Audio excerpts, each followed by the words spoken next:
खास पेशकश में आपका स्वागत करता हूं मैं राजीव शर्मा। और आज बात उस मुद्दे की जो वाकई लोगों की जुबान पर है, खास तौर पर भारत में तो है ही, क्योंकि भारत का पड़ोसी बांग्लादेश अब भारत से नफरत करने का प्रैक्टिस करना शुरू कर चुका है और इसमें वो पाकिस्तान की गोद में जाकर बैठ गया है। लेकिन ड्रैगन का प्लान अराकान क्या है, चीन यहां पर क्या रोल निभा रहा है, आज हम बात उसकी करेंगे। बांग्लादेश के साथ चीन भी इस वक्त डबल गेम कर रहा है।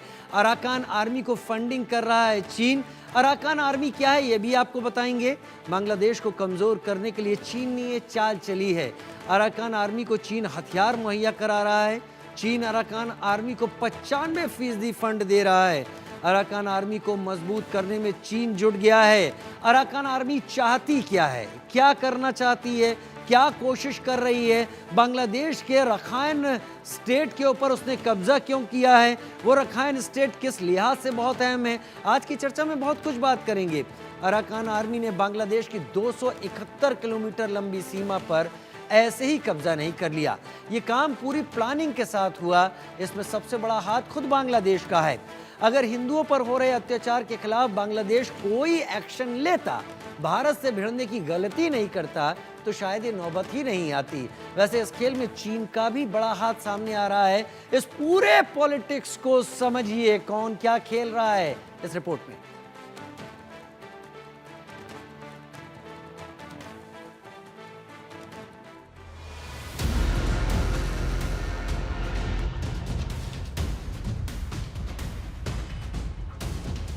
ज्यादा होशियारी कई बार खुद पर ही भारी पड़ जाती है। बांग्लादेश के साथ भी कुछ ऐसा ही हुआ है। बांग्लादेश अपने ही बिछाए जाल में बुरी तरह से फंस चुका है। अब इससे बाहर निकलना उसके लिए मुश्किल ही नहीं बल्कि नामुमकिन है। बांग्लादेश सोच रहा था चीन और पाकिस्तान की गोद में बैठकर वो हिंदुस्तान को आंख दिखा देगा, लेकिन इस दौरान बांग्लादेश ने अपनी तरफ बढ़ते उस खतरे से आंख मूंद ली जो अब उसकी दहलीज पर खड़ा है। इस खतरे का नाम है अराकान आर्मी, जो म्यांमार का एक विद्रोही गुट है। लेकिन सवाल यह है कि बांग्लादेश की आर्मी एक विद्रोही गुट का सामना क्यों नहीं कर पा रही, क्यों उसे पीछे हटना पड़ रहा है। क्या बांग्लादेश की आर्मी अराकान के सामने कमजोर पड़ रही है या फिर ये एक सोची समझी रणनीति है?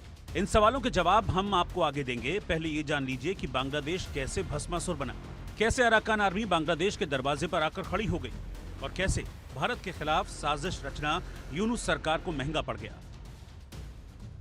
इस खेल की शुरुआत 4 महीने पहले ही हो गई थी, जब बांग्लादेश में गृह युद्ध छिड़ा था। शेख हसीना को बांग्लादेश छोड़कर जाना पड़ा था। इसके बाद हिंदुओं पर अत्याचार शुरू हो गए। ऐसे वक्त में कोई ठोस कदम उठाने की बजाय यूनुस सरकार मौन बनी रही, उल्टा भारत को धमकी देने लगी, फाइटर जेट ड्रोन का डर दिखाने लगी, हिंदुस्तान पर कब्जे की गीदड़ भभकी देने लगी। ठीक इसी वक्त अराकान आर्मी एक्शन में आ गई और बांग्लादेश की 271 किलोमीटर लंबी सीमा पर कब्जा कर लिया। अराकान आर्मी ने देखा कि बांग्लादेश की जो सिक्योरिटी फोर्सेस हैं उनका पूरा ध्यान भारत की तरफ है। इसीलिए अराकान आर्मी ने मौके की नज़ाकत का फ़ायदा उठाते हुए बांग्लादेश की सीमा से लगते हुए कॉक्स बाज़ार और चट्टग्राम के एरिया में करीबन 140 किलोमीटर लंबे क्षेत्रफल पर दखल कर लिया है। बांग्लादेश को समझ आ चुका है कि वो बड़े संकट में घिर चुका है। उसे अब अपनी औकात पता चल चुकी है। इस वक्त ना तो चीन उसकी मदद कर रहा है, न ही उसका नया दोस्त पाकिस्तान। इस वक्त उसका एक ही दोस्त उसकी मदद कर सकता है, जिसका नाम है हिंदुस्तान। लेकिन बांग्लादेश तो हिंदुस्तान को ही आंख दिखाने की नाकाम कोशिश कर रहा है। भारत बांग्लादेश के बीच जिस तरह का तनाव बना हुआ है, उस हालात में भारत बांग्लादेश की मदद के लिए किसी तरह की सैन्य सहायता नहीं दे सकता। ऐसे में अराकान आर्मी बांग्लादेशी सेना के लिए भस्मासुर साबित हो रही है। ऐसा शायद ना हो, क्योंकि भारत ने हमेशा से ही ये कोशिश की है कि बांग्लादेश अगर भारत के प्रति एक मित्रतापूर्ण रवैया रखता है तो भारत किसी भी हद तक जाकर बांग्लादेश की मदद कर सकता है। लेकिन फिलहाल पिछले कुछ महीने से बांग्लादेश की सरकार ने एक भारत विरोधी रुख अपनाया हुआ है। ऐसे में भारत सरकार कभी भी बांग्लादेश को फौजी मदद नहीं देगी अराकान आर्मी के विरुद्ध लड़ने के लिए। लेकिन क्या कहानी बस इतनी भर है? तो जवाब है नहीं। बताया जा रहा है कि बांग्लादेश की आर्मी में कुछ ऐसे सैनिक भी हैं जो चाहते हैं कि यूनुस सरकार में अराकान आर्मी का डर पैदा हो। ये सैनिक आज भी शेख हसीना के वफादार हैं। ये चाहते हैं यूनुस सरकार का तख्ता पलट हो और एक बार फिर शेख हसीना की बांग्लादेश की सत्ता में वापसी हो। बांग्लादेश के सैनिक किसी भी सूरत में हिंदुस्तान से टकराव नहीं चाहते, इसीलिए ये अराकान के खिलाफ खड़े होने की बजाय पीछे हट रहे हैं। वैसे बांग्लादेश की मुश्किल इतनी भर नहीं है। बांग्लादेश में रह रहे हिंदुओं पर अत्याचार के खिलाफ भले ही यूनुस सरकार मौन हो, लेकिन दुनिया मौन नहीं है। अमेरिका ने बांग्लादेश के खिलाफ मोर्चा खोल दिया है। भारतीय मूल के अमेरिकी सांसद श्री थानेदार ने बांग्लादेश में मानवाधिकार उल्लंघन के मामलों पर चिंता जाहिर की है। उन्होंने अपने वित्त मंत्रालय और विदेश मंत्रालय से मांग की है कि ढाका में अल्पसंख्यकों के खिलाफ जघन्य अपराध करने वालों पर प्रतिबंध लगाए जाएं। उन्होंने कहा, बांग्लादेश में जुलाई से राजनीतिक हिंसा बढ़ी है, जिसके कारण पूर्व प्रधानमंत्री शेख हसीना को पद से इस्तीफा देना पड़ा और देश छोड़ना पड़ा। इसके बाद हमने देखा कि बांग्लादेश राजनीतिक उथल पुथल में फंस गया है और वहां के हिंदू, बौद्ध और ईसाई अल्पसंख्यक समुदायों को बहुसंख्यक मुसलमान निशाना बना रहे हैं, जिसमें उनके पूजा स्थल भी शामिल हैं। अमेरिकी सांसद श्री थानेदार से पहले डोनाल्ड ट्रंप भी बांग्लादेश में हिंदुओं के खिलाफ जारी हिंसा पर चिंता जाहिर कर चुके हैं। ऐसे में सवाल उठ रहा है, 20 जनवरी को राष्ट्रपति की शपथ लेने के बाद क्या ट्रंप बांग्लादेश के खिलाफ कोई बड़ा एक्शन ले सकते हैं? अमेरिका बहुत ध्यान से बांग्लादेश में जो डेवलपमेंट्स हो रहे हैं उनको देख रहा है। अमेरिका की नज़र बांग्लादेश के सेंट मार्टिन आइलैंड पर है, जो कि बांग्लादेश और म्यांमार की सीमा पर महज कुछ किलोमीटर दूर समुद्र के अंदर है। अमेरिका वहां पर अपने रेकनेसेंस ड्रोन को रखना चाहता है चाइना पर जासूसी करने के लिए। तो अमेरिका फिलहाल ये भांपने की कोशिश कर रहा है कि बांग्लादेश में जो भी सरकार बने, चाहे अभी की अंतरिम सरकार या इलेक्शन के बाद की जो सरकार है, क्या वो अमेरिका के इस प्रपोजल को समझ बूझकर हामी भरेगी? मतलब साफ है, बांग्लादेश हर तरफ से घिर चुका है और जिनसे उसे बड़ी मदद की उम्मीद थी, वही अराकान को हथियार देने में सबसे आगे हैं। चीन को हमेशा से अराकान का सबसे बड़ा फंडर माना गया है। ऐसे में ये कहना गलत नहीं होगा, अगर बांग्लादेश समय रहते सही रास्ते पर नहीं आया तो आज नहीं तो कल उसकी बर्बादी तय है। Bureau report, India news. इस पूरी रिपोर्ट को आपने देखा, समझा क्या हो रहा है बांग्लादेश में। ये वही बांग्लादेश है जो कह रहा था 3 घंटे के अंदर कोलकाता पर कब्जा करेंगे, पश्चिम बंगाल, असम और त्रिपुरा पर 3 से 4 दिनों में कब्जा कर लेंगे। अब रखाइन स्टेट में जब अराकान आर्मी हमला कर रही है तो बांग्लादेश 271 किलोमीटर तक पीछे हट गया है।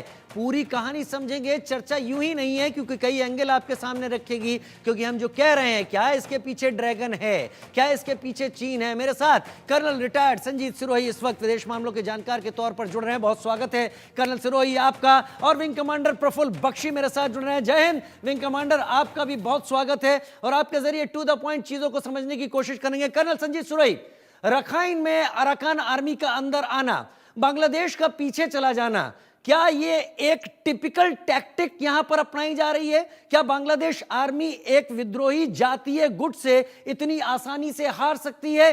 चीन का इसमें कितना रोल है? ये वही बांग्लादेश है, याद रखिएगा, जिसने कहा था 3 घंटे में कोलकाता और 3 दिन में वेस्ट बंगाल, त्रिपुरा और असम कब्जा कर लेंगे। राजीव जी, ये बहुत अहम सवाल है और इसमें कुछ समझना ये जरूरी है कि जो अराकान आर्मी ये अकेली नहीं, 3 तरह का इनका अलायंस है जिसको 3 ब्रदरहुड अलायंस कहते हैं, जिसमें अराकान आर्मी है, तांग है, डेमोक्रेटिक अलायंस है, तांग नेशनल लिबरेशन आर्मी। ये 3 मेन गुट है, बाकी बहुत और भी हैं, लेकिन ये 3 मेन गुट है जिसे में से अराकान आर्मी बांग्लादेश के बॉर्डर की तरफ ऑपरेट करती है और बाकी जो म्यांमार नेशनल डेमोक्रेटिक अलायंस है वो और Tong national liberation army China के खिलाफ, चाइना के बॉर्डर के उधर ऑपरेट करती है। तो ये जो तीनों हैं, इनकी पूरी की पूरी फंडिंग चाइना से आती है। अब आपको ये पता है कि बांग्लादेश जब से ये शेख हसीना का तख्ता पलटा गया है और वो अमेरिका की डीप स्टेट ने तक पलटा है, और उसका मेन रीजन जो शेख हसीना बेगम ने खुद कहा था कि वो सेंट मार्टिन आइलैंड है। अब इस सेंट मार्टिन आइलैंड के अमेरिका चक्कर में है। उससे क्या फायदा? उससे 2 फायदा होंगे कि वो इंडिया के ऊपर भी सर्वेलेंस कर पाएगा और चाइना के ऊपर भी सर्वेलेंस कर पाएगा।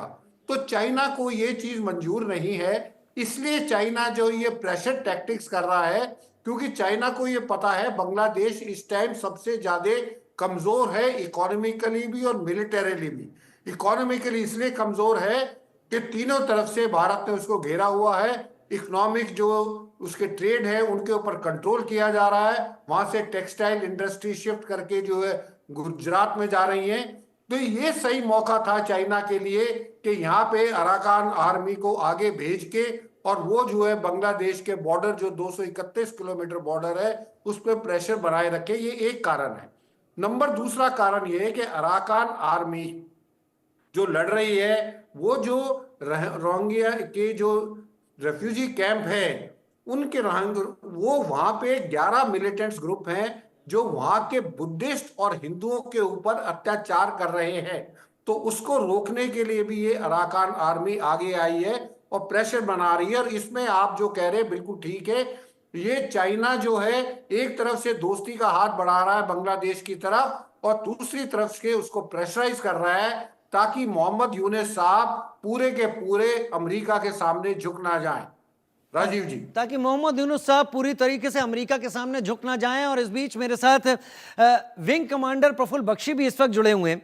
विंग कमांडर बख्शी, ये जो म्यांमार में ये जो गठबंधन है MNDA का जो कि अलायंस आर्मी है, फिर तांग का जो एक आर्मी है और इधर अराकान आर्मी जिसमें रखाइन से जुड़े हुए लोग आते हैं, इन्होंने पिछले कुछ दिनों में म्यांमार की जो सैनिक शासन है उसको बहुत चोट भी दी है। लेकिन इनका उद्देश्य आखिर है क्या? क्या चीन इनके जरिए सारे टेंशन को खुद से दूर रखने की कोशिश कर रहा है या फिर चीन अराकान के जरिए सेंट मार्टिन तक का यह हिस्सा अपने हाथ में रखना चाहता है? खेल क्या है, हमारे दर्शकों को समझाइए। देखिए, सबसे बड़ी बात है जितनी कॉन्फ्लिक्ट्स होती हैं वो जर और जमीन पे होती हैं। चाइना का मेन ऑब्जेक्टिव कोई रिलीजन को सपोर्ट नहीं है और किसी एथनिक ग्रुप को भी नहीं सपोर्ट करना चाहता। वो चाहता है कि ये एरिया उसके अंडर आए। अब उसको अगर भगवान को भी सपोर्ट मांगेगा या हैवान का भी, वो हर एक के सपोर्ट ले लेगा। अभी इसको इन लोकल्स का सपोर्ट मिल रहा है, खासकर जो कि उसके लिए जिनको उनके पूर्वजों ने, उनके लोगों को, उनके वेरियस डायनेस्टीज ने उनको अपनी आर्मी में लिया था। तो इनके पुराने कनेक्शन है और इनके इसी कनेक्शन के कारण ये अब इनका साथ देंगे। आपने सेंट मार्टिन का नाम लिया और हमने पहले भी सेंट मार्टिन का कहा और हमारे जो सहयोगी बैठे हैं कर्नल साहब और ग्रुप कैप्टन, उन्होंने भी यही बताया है कि सेंट मार्टिन आइलैंड 1947 में इन्होंने, अमेरिका ने प्रपोजल डाला था कि हमको जाने से पहले, अंग्रेजों को कहा था जाने से पहले आप एक एरिया कंट्रोल में लाइए जिससे सारी यूरोपियन कंट्रीज अपना आधिपत्य जमाए। और वेटिकन से पैसा मिल रहा था उनको ताकि अपना एवेंजलिज्म भी करें, कन्वर्शंस भी करें इस एरिया में और अपने एरिया में ले। और चाइना उसमें कंट्रोल करना चाहता है। बेसिकली चाइना उस एरिया में कंट्रोल कर रहा है, अमेरिका उस एरिया में कंट्रोल करना चाहता है। ये दोनों अब कन्फ्रंटेशन में आ गए हैं। अमेरिका का, चाइना का तो साउथ चाइना सीधे कन्फ्रंटेशन चल रहा है। तो वो सारा कन्फ्रंटेशन अब यहाँ आ रहा है। अब हर एक ग्रुप को वो अपनी तरफ लेना चाहेंगे क्योंकि म्यांमार को कंट्रोल किया हुआ उन्होंने। म्यांमार के जो लोग हैं, जो जनता है, उनसे झड़पती भी है, उनसे कंट्रोल, क्या कहते हैं, एग्रीमेंट भी करती है। और जिसको कहते हैं hot blow and blow hot and blow cold चल रहा है। अब उनको बांग्लादेश के साथ में सामना करना इसलिए पड़ेगा क्योंकि जो अराकान आर्मी है वो बांग्लादेश से झड़प रही है। हालांकि पहले बांग्लादेश ने बड़े उनको सप्लाई भी किए, पैसे भी दिए, सब कुछ किया, पर उनके हाथ में नहीं आए हैं। अब बांग्लादेश को क्यों अब कंट्रोल करना चाहता है अमेरिका?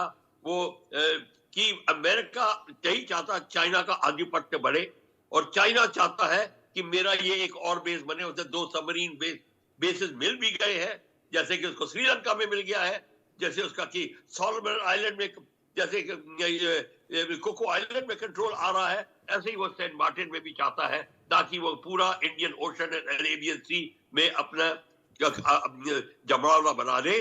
और चाइना चाहता है और अमेरिका चाहता है कि चाइना ना आए। ये सारी झड़प जो चल रही है इसका स्पिल ओवर इंडिया में आएगा और ये स्पिल ओवर आ रहा है इंडिया में, जिसको कि अब आप देख रहे हैं। तो हमारे को अब देखना है, कोई हमारा दोस्त नहीं है इस गेम के अंदर। भारत को देखना है कि अराकान आर्मी जो कर रही है वो तब तक करती रहे जब तक कि भारत के हित में वो काम कर रही है। जिस दिन भारत के हित में नहीं करेगी वो उस दिन हमारी दुश्मन हो जाएगी। तो हमारी policy should be totally flexible, उसमें कोई रिजिडिटी नहीं आनी चाहिए और हमको टाइम पे चेंज करना पड़ेगा। कौन सी थ्रेट कहां से आ रही है उसके हिसाब से करना पड़ेगा। अभी अराकान आर्मी को जिस एंगल से हम देखते हैं, कल उस एंगल से ना देखें। तो ये बात सारी ये है। और रखाइन की बात भी कर रहा हूं, वो Rakhine area at one time was very beneficial for us. तो इसलिए हमको ये अपनी जो डिप्लोमेटिक कूटनीति है, अब इसको एग्रेसिव बनाना पड़ेगा, जैसे चाणक्य करते थे। चाणक्य की नीति को हमें अपनाना पड़ेगा और अमेरिका चाइना का गेम समझना पड़ेगा। और दोनों का गेम ऐसा है कि भारत को नुकसान होगा। ना अमेरिका का गेम हमारे हित में है, ना चाइना का गेम हमारे हित में है। तो इस समय भारत की policy should be totally independent of both.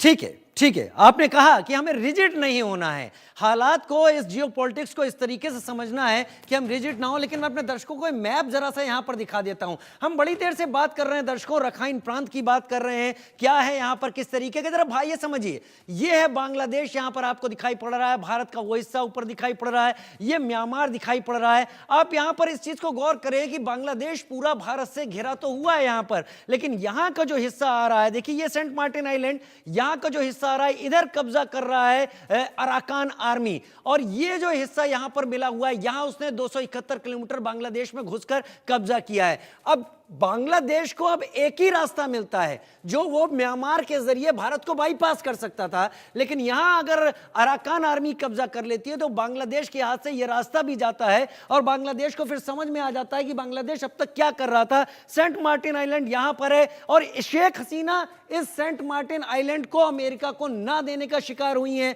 ऐसा उन्होंने खुलेआम इस बात को यहां पर रखा था। कर्नल संजीत सिरोही, हम सारी चीजें समझ रहे हैं, लेकिन MNDA जो कि Myanmar national democratic alliance army है, उसके साथ तांग है और उसके साथ अराकान है।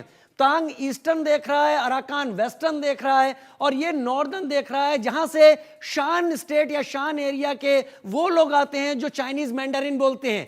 क्या चाइना इनके जरिए सेंट मार्टिन पर ही नजर लगा रहा है, इसीलिए हम चाइना को यहां पर घेरे में ला रहे हैं? और भारत को करना क्या चाहिए?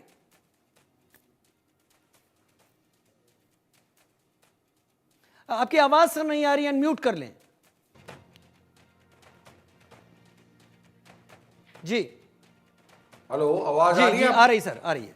ओके, तो राजीव जी, ये बहुत अहम सवाल है और इसमें जैसा आपने बताया, ये थ्री जो है ब्रदरहुड अलायंस, जो अलायंस है, इसमें जैसे आपने बताया है, मैंने भी पहले बताया था कि अराकान आर्मी जो है वेस्ट की तरफ देख रही है और म्यांमार डेमोक्रेटिक अलायंस जो है ये, और तवांग नेशनल आर्मी जो है ये चाइना के बॉर्डर पे है।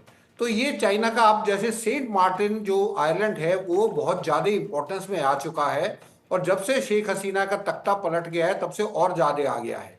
अभी लड़ाई ये इसमें अमेरिका की और चाइना के इंटरेस्ट की लड़ाई है, और लेकिन इसमें जैसा विंग कमांडर साहब ने बताया, भारत को इसमें बहुत सतर्क रहना पड़ेगा, क्योंकि चाइना ये चाहता है कि ये जो 3 डेमोक्रेटिक अलायंस हैं, इनके जो आर्मी है, 3 ब्रदरहुड, ये तीनों के तीनों मिलके बांग्लादेश के ऊपर प्रेशर डाले और इनकी फंडिंग वगैरह है सारी जो है चाइना से आती है। बल्कि जो वहां पे मिलिट्री जुनता जो है, जो रूल कर रही है, वो भी चाइना की सपोर्ट से कर रही है। तो चाइना जो वहां पे रूल कर रहे हैं उनके साथ भी हैं और जो विद्रोही ग्रुप है उनको भी सपोर्ट कर रहे हैं। तो चाइना दोनों को सपोर्ट कर रहा है, क्योंकि चाइना का बहुत बड़ा इंटरेस्ट जो है वो सेंट मार्टिन आइलैंड पे है, बांग्लादेश में। क्योंकि अगर अमेरिका यहाँ पे आके बैठ जाता है तो चाइना की मुश्किलें और ज्यादा बढ़ जाएंगी और उससे भारत की भी मुश्किल बढ़ जाएंगी। तो ये चाइना के इंटरेस्ट में है कि सेंट मार्टिन आइलैंड जो है वो अमेरिका के हाथ में ना आए, और बांग्लादेश जो हमेशा चाइना के, क्योंकि चाइना को ये पता है कि अब भारत के साथ बांग्लादेश के हालात खराब हैं। अभी बांग्लादेश को अगर चाइना ने अपने काबू में करना है या अपने इन्फ्लुएंस में लाना, तो ये राइट टाइम है। तो उन्होंने दोहरी टैक्टिक्स अपनाई है, एक तरफ वो बांग्लादेश को डेट देंगे, एक तरफ उनको सपोर्ट करेंगे पीसफुल मीन से, और दूसरी तरफ अपने प्रॉक्सीज, उनके ये जैसे हिजबुल्लाह और हमास प्रॉक्सीज हैं ईरान के, ये जो तीनों के तीनों अलायंस हैं ये भी प्रॉक्सीज हैं, और ये प्रॉक्सीज मिलके बांग्लादेश के ऊपर जो है प्रेशर डालेंगे। मैं गलत तो नहीं कह रहा सर, ये चाइना की कैरेट एंड स्टिक पॉलिसी है?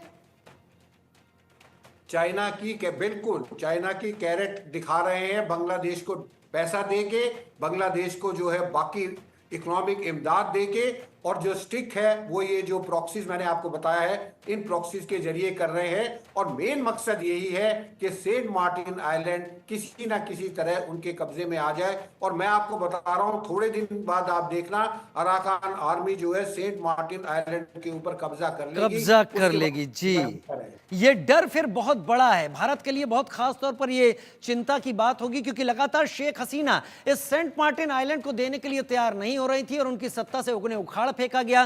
कर्नल विंग कमांडर बख्शी मेरे साथ हैं। विंग कमांडर बख्शी, MNDA जो कि Myanmar national democratic alliance army है, उसे अमेरिका नार्को टेरर की तरह देखता है क्योंकि वो चीन के द्वारा समर्थित है, शान स्टेट से आती है और वो उसमें अमेरिका एक अलग एंगल देखता है। America interested saint Martin island में था।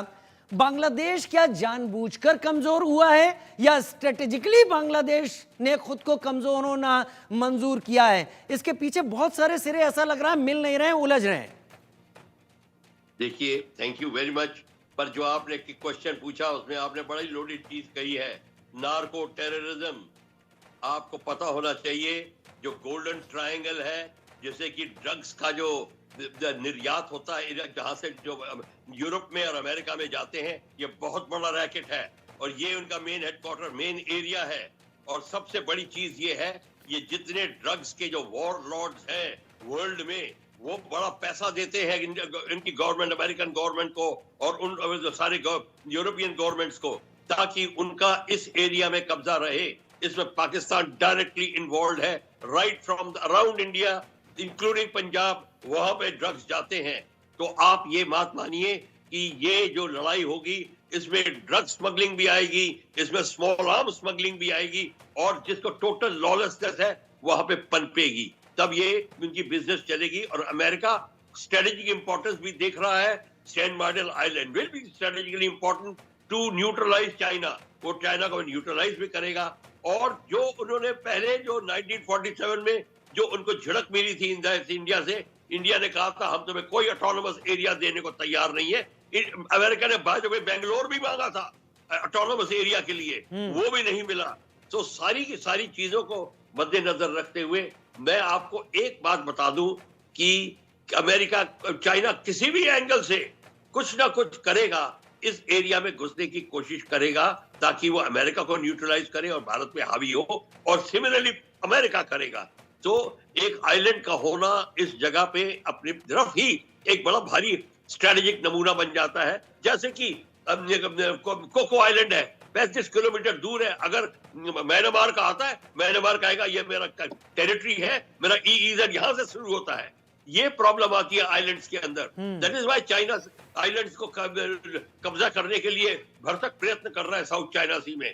यही चीज को हमें देखना पड़ेगा। और जो वर्ल्ड पॉलिटिक्स अब जो चेंज हो रही है, आप उसको आप बड़े ध्यान से देखिए। और ये जो आपने नार्को टेररिज्म बोला था, ये तो अलग सब्जेक्ट है उसको डिस्कस करने का। क्या क्या क्या बांग्लादेश, विंग कमांडर, बांग्लादेश जानबूझकर कमजोर हो रहा है? किसके कहने पर कमजोर हो रहा है? क्योंकि अभी बांग्लादेश का एक एरिया ही इस इंसर्जेंसी से फंसा हुआ है जहां पर बांग्लादेश की आर्मी बैकफुट पर जा रही है। एक आर्मी, प्रोफेशनल आर्मी एक जातीय गुट से पिछड़ रही है। ये अपने आप हो रहा है क्या? कुछ समझ में नहीं आ रहा है। आपको पता होना चाहिए अराकान आर्मी की हिस्ट्री बड़ी पुरानी है। उनके बड़े प्रोफेशनल सोल्जर्स उनके पास पड़े हुए हैं। उनकी आर्मी बड़ी रेगुलर है। उनके जो स्टैंडर्ड ऑफ ट्रेनिंग और जो स्टैंडर्ड ऑफ ऑपरेशंस है वो बड़े हाई हैं। अब बांग्लादेश ये ना सोचे कि ये कोई छोटे मोटे ट्राइबल। तो क्या बांग्लादेश इसको समझ नहीं रहा है? क्या बांग्लादेश समझ नहीं रहा है इसको कि चीन एक तरफ तो उसे पैसे देने की बात करता है, दूसरी तरफ वो अराकान आर्मी को उसके अंदर पुश कर रहा है? देखिए, बांग्लादेश की ये हालत है, एक असहाय मिस्ट्रेस की जो हालत होती है, वो कुछ नहीं कर सकता। चाइना को हाँ कर सकता है ना कर सकता है, वो चाइना को मना ही नहीं कर सकता। और ना ही उसकी इतनी ताकत है कि अगर अमेरिका उसे पूछे तो उसको मना कर दे, क्योंकि जैसा आपने देखा शेख हसीना के साथ क्या हुआ। तो बांग्लादेश की इस समय हालत ऐसी है। और बांग्लादेश एक्चुअली अपनी हालत सुधार सकता था अगर वो रेडिकल इस्लाम ना अपनाता। उसने रेडिकल इस्लाम को अपना के अपने पांव में कुल्हाड़ी मार ली है। तो अब उसको पता भी नहीं चल रहा क्या करे। उधर इस्लामिक ISIS उसके ऊपर हावी हो रही है, पैसा वहां से आ रहा है, कन्वर्जन हो रहे हैं, तो उनका ध्यान वो इंडिया की तरफ केंद्रित करना चाहते हैं, जो नेचुरल एनिमी है हिंदू मुस्लिम, वहां का ताकि आप लड़ते रहो। अब वो हो नहीं पा रहा है। तो ये सारा का सारा जो आप जिसको बांग्लादेश की असहायता कह रहे हैं, बांग्लादेश कुछ मैं नहीं बहुत कर छोटा सा सवाल ले लेता हूं कर्नल सिरोही से। कर्नल सिरोही, अब भारत को क्या करना चाहिए, क्योंकि अभी आग थोड़ी दूरी पर है, ये इधर बॉर्डर तक आने में वक्त नहीं लगेगा। देखिए, भारत को सबसे भारत के इंटरेस्ट में ये है कि बांग्लादेश के साथ अपने जो है संबंध को अच्छा बनाने अगर बांग्लादेश नहीं चाहता तो कैसे किया जा सकता है? फिलहाल बांग्लादेश क्योंकि काहिरा में जाकर मोहम्मद यूनुस शहबाज शरीफ से तो मिल सकते हैं, लेकिन भारत से वो बात नहीं कर सकते। भारत से बात वो करेंगे, मैं आपको बता रहा हूँ वो करेंगे। अभी जो उनको इस चीज का एहसास नहीं है कि वो किस खतरे की तरफ बढ़ रहे हैं। जैसा विंग कमांडर साहब ने भी कहा है कि वो असहाय हो चुके हैं। अमेरिका ने उनको बिठा तो दिया है वहां पे, लेकिन अब उनसे कोई हालात संभले नहीं जा रहे हैं। और ये भारत के हित में ही है, क्योंकि अगर भारत इनके साथ, बांग्लादेश के साथ अगर दुश्मनी करता रहता है और बांग्लादेश अगर चाइना की झोली में जाके या चाइना की गोदी में बैठ गया, तो हमारे लिए और ज्यादा मुश्किल हो जाएंगी। क्योंकि फिर हमारे तरफ जितनी नॉर्थ ईस्टर्न स्टेट्स हैं, उनमें जैसे पहले जो टेररिज्म था, पहले जो एक्सट्रीमिस्ट थे, इंसर्जेंट्स थे, वो और ज्यादा बढ़ जाएंगे। तो हमारे हित में है कि बांग्लादेश जो है सुरक्षित रहे, आजाद रहे, और उसी में हमारा हित है। लेकिन जैसा विंग कमांडर कह रहे थे, जब उसने अपने हाथ में कुल्हाड़ी ले ही ली है, अपने पैर काटने पर आमादा है, तो कितनी देर तक उसे समझाया जाएगा?